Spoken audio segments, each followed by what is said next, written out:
નમસ્કાર મિત્રો, સ્વાગત છે આપ સૌનું. બધા ખુશ હશો.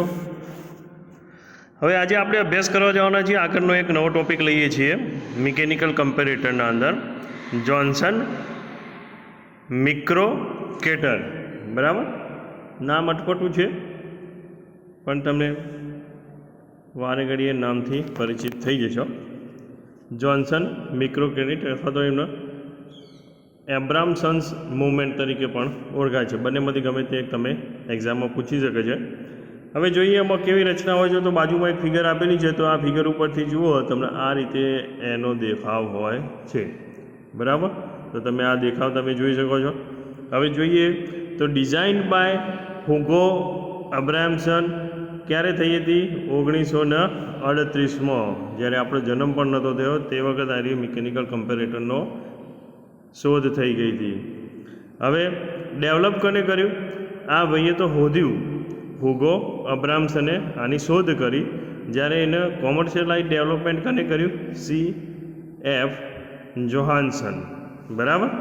હવે use to obtain mechanical magnification of the difference in length as compare to a standard. શું કહેવા માગે છે? યુઝ ટુ ઓબ્ટેન મિકેનિકલ મેગ્નિફિકેશનનો ઉપયોગ કરશે અને ડિફરન્સ ઇન લેન્થ, લંબાઈમાં એના ડિફરન્સ જે પડશે એના કારણે કમ્પેર કરશે ટુ સ્ટાન્ડર્ડ સાથે. એ જે સ્ટાન્ડર્ડ વેલ્યુ એની સાથે એ કમ્પેર કરશે. બરાબર. હવે જોઈએ જોન્સન મિક્રોકેટર અથવા તો Abramson movement. It work on the principle. કયા પ્રિન્સિપલ ઉપર વર્ક કરે છે? Of a button spinning on a loop of spring. Very good. શું સાંભળ્યું તમે? ફરીથી જુઓ.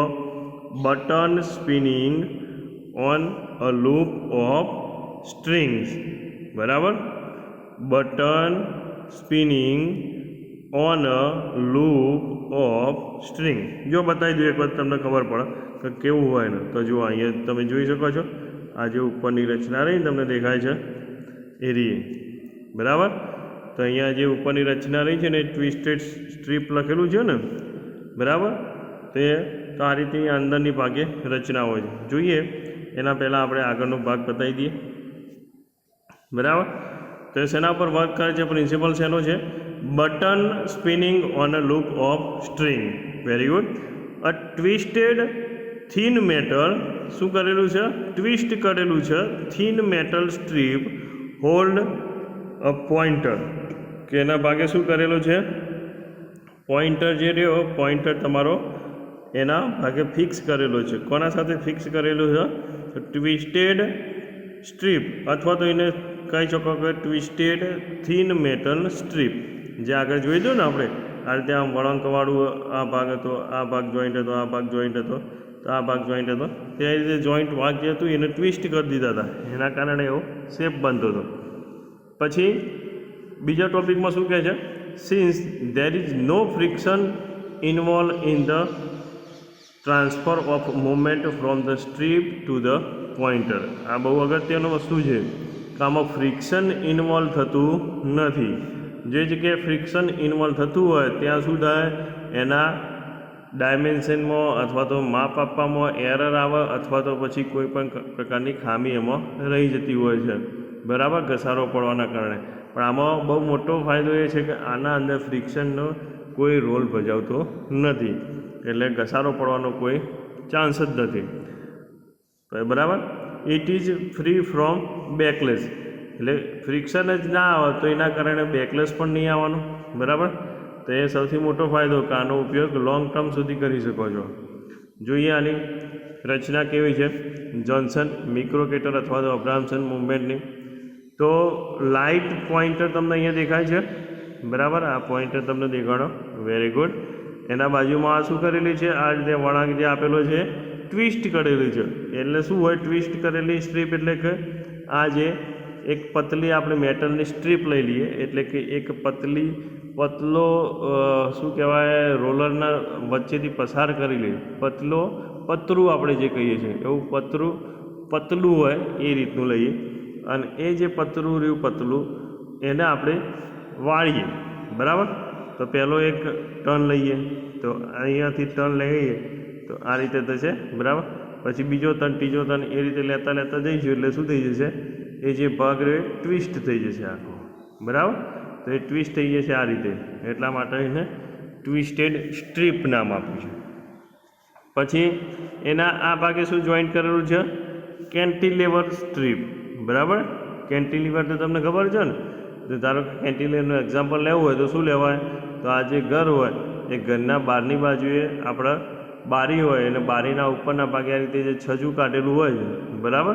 તો એ ટાઈપનું શું થઈ ગયું, આપણા કેન્ટિલીવરનું એક્ઝામ્પલ થઈ ગયું. અહીંયા લોડ લાગતો હોય છે એસએમમાં આપણે ભણી ગયા છીએ, બરાબર, સ્ટ્રેન્થ ઓફ મટીરિયલમાં. તો આ કેન્ટિલીવર કહેવાય છે. પછી બીજું શું છે, બેલ ક્રેન્ક લીવર. અહીંયા બેલ ક્રેન્ક લીવર આપેલો છે આ ભાગે. નીચેના ભાગે શું છે, સ્પ્લિટ વોશર આપેલું છે, આ ભાગ તમને જે દેખાય છે. અને સૌથી નીચે શું આપેલું છે, પ્લન્જર આપેલું છે, બરાબર.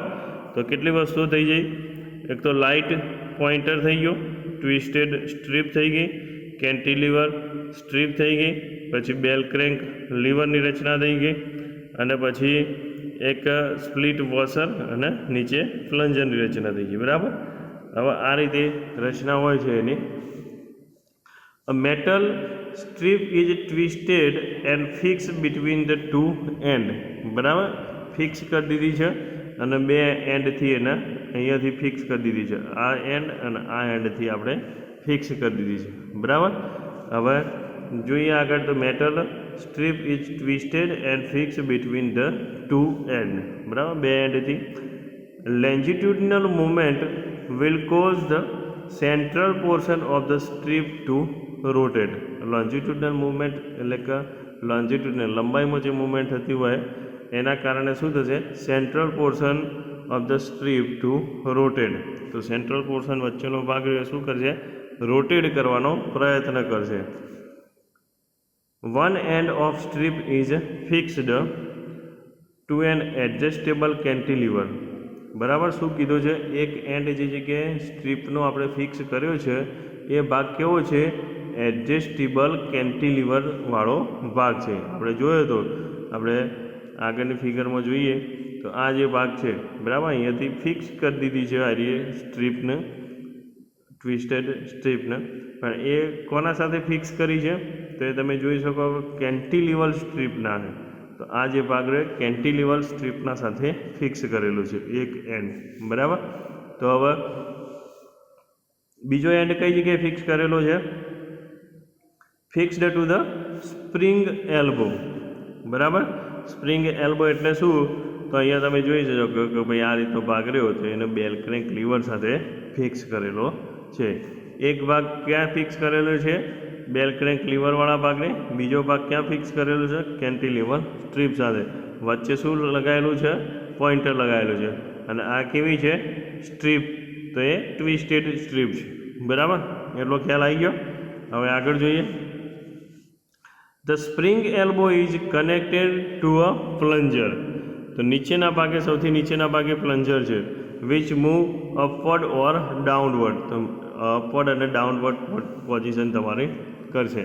તો જુઓ તમે જોઈ શકો છો કે આ પ્લન્જર રહ્યું, તો પ્લન્જર કઈ મૂવમેન્ટ આપશે, એક તો અપવર્ડ અને બીજી ડાઉનવર્ડ, બરાબર. ઉપર જશે અથવા ડાઉનવર્ડ, આ બે ગમે તે એક પોઝિશન તમારી ક્રિએટ થવાની છે.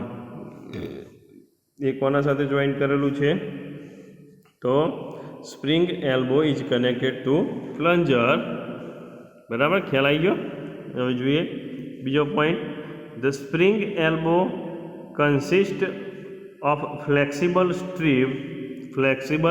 Strip and stiff diagonal act as a bell crank lever, બરાબર.